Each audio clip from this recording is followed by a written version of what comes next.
production. Okay? Or it could change neurotransmitters over here, so it could change the GABA to glutamate balance. You know, a lot of people forget that glutamate is the precursor to GABA. Okay?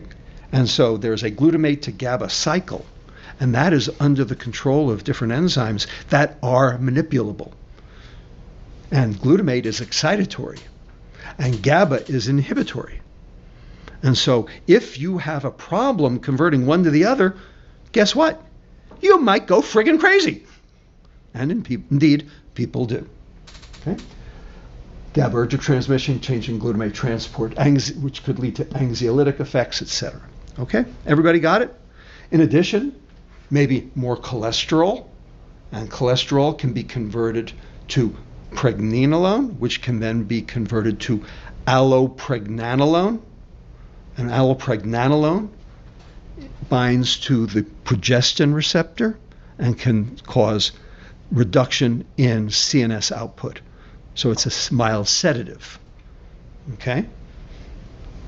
And maybe even improve immune function too. All of these. Plus there are fats that matter in this story. So there are omega-3s like EPA and DHA, eicosapentaenoic acids, and docahexaenoic acid, the EPA, DHA, and you get these from where? You get these from wild fish, not farmed fish. Okay? And these are necessary for normal neuronal membranes and normal neural transmission. And I will show you in a minute that these are very important in terms of emotional well-being and mental health. On the other side, you have omega-6s.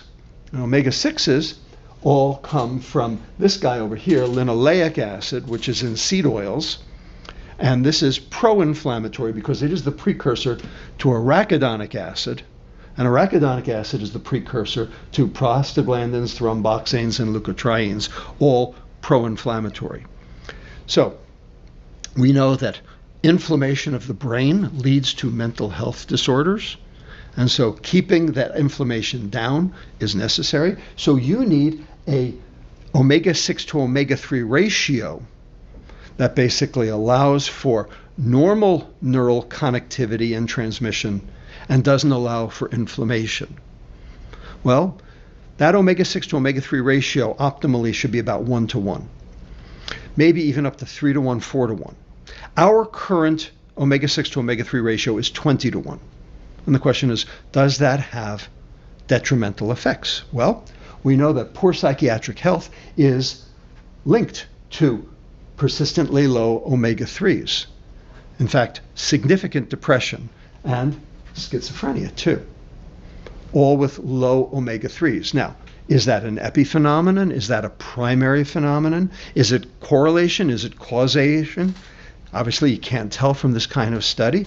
The only way to know that is by doing the clinical trials and seeing whether you can do that. I'm going to show you some. So this leads us to the question of what is going on in the brain, what makes a difference. Is it the ketones? Is it the type of fat? Is it the elimination of carbohydrate, or all the above? And is very specifically, because it's my interest, what is sugar's role in this? And is the reason that any of this works just because you're getting rid of sugar? Which is possible. I'll show you why. So we know that if you do any of these things, you will improve insulin sensitivity. Well, that will lower the amount of insulin at the level of the neuron, which is good because insulin makes the neuron do other things other than what you want it to do. Okay? Actually, basically drives energy metabolism in the wrong direction because you're in storage mode, not burning mode. And your brain wants to be in burning mode, not storage mode. And it turns out beta-hydroxybutyrate, which is the primary ketone, it's not the only one, acetoacetate is another one, but beta-hydroxybutyrate is the primary one from fat metabolism. Turns out it's a signaling molecule. It stimulates the cell to make sirtuins, in particular sirtuin 2, which is a primary driver of mitochondrial biogenesis. So you're making more mitochondria, which is good. Okay, so is it the improvement in insulin sensitivity, or is it the reduction in sugar consumption itself?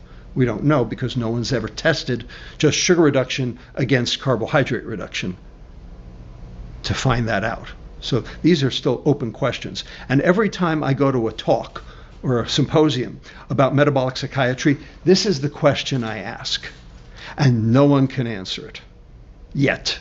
Okay? And I'm going to be the biggest gadfly in the world, asking which of these or both is the important issue in why this matters. Don't know yet. Is it the carb reduction or the sugar reduction that matters, and through what mechanism? I care. I think you all care too. Okay, so when we talk about sugar reduction, what are we talking about? Well, we're talking about two molecules, right? Dietary sugar, i.e. sucrose, is two molecules, one glucose, one fructose, bound together with an O-glycosidic linkage linking the two. High fructose corn syrup is one glucose, one fructose, not bound together. Okay, now the enzyme in your intestine, sucrase, cleaves this O-glycosidic linkage in a nanosecond. You absorb both molecules separately, and they do their own thing. Glucose is the energy of life. Fructose is consumable poison. It's that simple. Well, if you consume high fructose corn syrup, you're getting the same thing. So this whole concept of sucrose versus high fructose corn syrup is, just a tempest in a teapot. It is just garbage. Okay, they're both equally bad.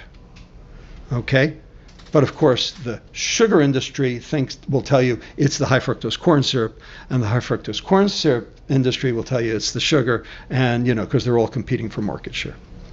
All right, now what is going on in the brain? Well, you got to measure. So if you inject glucose or fructose or both into somebody's vein and then do magnetic resonance spectroscopy of their brain, here's what the glucose reference looks like. Here's what the fructose reference looks like. Here's what the combination looks like. It's basically those two put together. And this is a human being, okay, who's just eating. And you see, they're both there. Okay? They're both there. And the reason is because the human brain turns glucose into fructose. This is work from Rick Johnson at the University of Colorado. And you can actually measure this as well. So this is pregnant women. Pregnant women. Here's the CSF to plasma ratio for glucose. That makes sense because the CSF glucose level is always half of what the blood level is. That's normal. Here's for fructose. Okay? Why is there fructose in the brain? And why is there more? Because the brain converts glucose to fructose. Now, why? That's a complicated story, and Rick would tell that story much better, but there's actually adaptive advantages to that. And of course, sorbitol is the way you get from glucose to fructose. This is the polyol pathway. So basically, aldose reductase makes sorbitol, and then it goes to fructose. And fructose has its own potential effects. All right? So there's fructose in your brain, whether you like it or not, whether you ate it or not.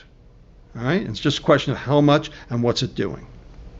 Well, what's it doing? It's changing your mitochondrial metabolism is what's doing. All right. So impaired mitochondrial function in psychiatric disorders. So this is not like my, imagination. It's not my, craziness. Other people have been looking at this. And so here's mitochondrial function right here in the center. And you can see there are a whole lot of things affecting that. Okay? There's BCL2, which is an oncogene that causes cell division. Mitochondrial DNA mutations, glucocorticoid receptor translocation, changes in calcium influx, okay, that all impact, and most importantly, reactive oxygen species. We're going to come back to that in a minute. Okay, all impacting on mitochondrial function. In fact, we have a paper that we've got sent out for review right now on the role of reactive oxygen species in the toxic effects of food. Okay, and why it drives obesity. Not why it drives psychiatric disease, but it's the same thing. Okay, and when your mitochondria don't work right, you're going to have problems with synaptic plasticity, neurite outgrowth, ATP production, apoptosis, calcium homeostasis. Okay, which are all going to have behavioral effects. Now, remember the Ketones get into the brain without insulin. All right? So here's the liver making ketones, beta hydroxybutyrate right here, entering the brain right here, okay, and basically going to both the astrocyte and the neuron. The beta hydroxybutyrate ends up going from the astrocyte, feeding the neuron, and you end up into the Krebs cycle so that you can burn it. But you don't need insulin to do that. Whereas every other cell, if it's glucose, you do need insulin to do that. All right? So that's one of the reasons why the ketogenic diet might work, is because you don't need insulin. So ketones can substitute as a CNS energy source even when the mitochondria are dysfunctional, even when they're not working right. They will work better on ketones than they will on glucose, because getting from glucose to acetyl-CoA is its own process, which can be affected negatively, whereas ketones bypass that and go straight to the Krebs cycle. Okay? And you'll get less oxidative stress, less reactive oxygen species when you're burning ketones over when you're burning glucose. And it's been shown that the ketogenic diet can improve